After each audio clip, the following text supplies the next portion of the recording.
তো দেখেন 14 ফুট লম্বা। এখানে বেগুন হয়েছে প্রচুর পরিমাণে, একটা দুটো তিনটে অনেক বেগুন হয়েছে।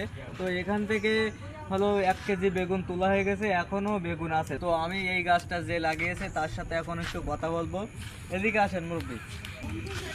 তো এই বেগুন গাছ সম্পর্কে আপনি কিছু বলেন। হ্যাঁ, দেখতে পাচ্ছেন আমার এই যে বামবাড়ে আর কি যে বেগুন গাছটা কিন্তু 2 বছর লাগানো। জি। এই যে বেগুন গাছটা 2 বছর লাগালে 3 থেকে 4 বছর 4 মাস পরে আমরা এর ফল পাই। জি। এবং এই গাছটা কিন্তু 14 ফুট লম্বা।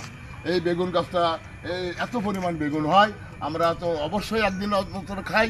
আর এলাকার অনেক গরিব গুরু মানুষ টুকিটাকে আমরা দিই, এবং বিভিন্ন এলাকার থেকে লোকজন আসে কিন্তু আর কি। দেখেন আমাদের এই এখানে বেগুন গাছটা আশেপাশে দেখতে। কত লোকজন দেখেন আছে, কতগুলো জনগণ আছে এখানে। সব এই গাছটা দেখতে ভিড় জমে গেছে। বেগুন গাছ আমরা শুনেছি মুরব্বীদের কাছে বেগুনতলা হাট হবে, বাস্তবেই সেটা এই বয়সে আর কি দেখে যেতে পারলাম যে বেগুনতলা হাট হচ্ছে।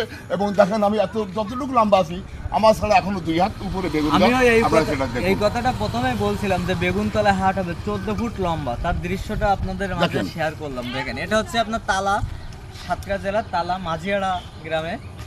তো সবাই ভালো থাকবেন।